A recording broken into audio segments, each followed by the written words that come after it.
Me présenter, donc mon nom est Godefroy Bodéus. Je suis né le 27 mars 1936 et je suis arrivé à Vichnis dans les années 60, en 60, et c'est en 61 que j'ai fait la connaissance de personnes qui s'occupaient de terre. Comment cela s'est-il passé? D'une façon très simple, nous avions sympathisé, ma femme et moi, avec un couple de voisins, et Gustave Mullenders m'a dit un jour qu'on faisait un ramassage de vieux papiers et de métaux non ferreux pour aider Joseph Dessert, qui provenait de la commune de Vichnis et qui était comme prêtre en Bolivie.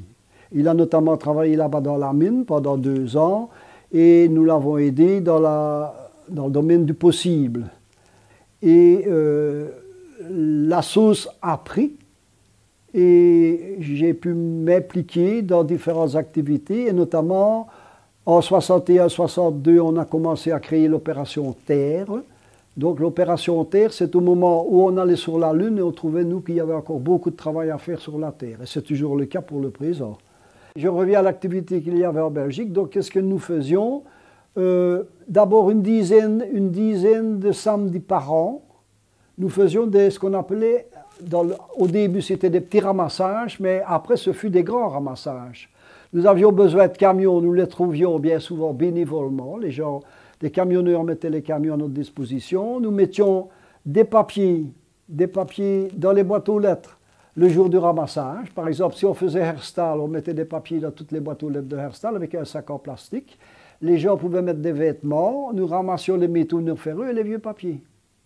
Ça a duré pendant des années et avec ça, on pouvait financer les projets. Voilà. Le premier projet, ça a été un petit projet au Maroc pour des poules, élever des poules, etc.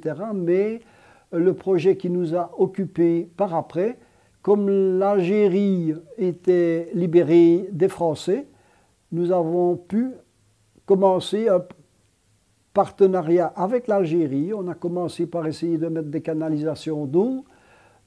Ça n'a pas eu de suite et on nous a dit qu'il y avait un gisement de gypse, donc avec lequel on pouvait faire du plâtre. Nous sommes allés voir, ça s'est fait, les machines ont été achetées, etc. Ça a duré des années et des années et je peux vous dire qu'actuellement, si mes renseignements sont exacts, ça existe toujours. Et nous avons remis, en 1972, nous avons remis la gestion de la plâtrière au gouvernement algérien. En 63-64, nous avons été contactés par un prêtre samiste de Bruxelles qui travaillait en Inde et qui avait besoin d'argent pour faire un projet de récupération, pour faire du sucre, au départ de jus de palmier. J'ai été envoyé là-bas en 1965 pour voir s'il y avait quelque chose, s'il était la réalité. Il y avait aussi un début de brosserie. On faisait des brosses aussi, et c'était positif. Donc je m'excuse, la sucrière a duré des années. Qu'est-ce que je peux encore dire? C'est que au départ, quand je suis arrivé chez Terre, mais c'était Emmaüs.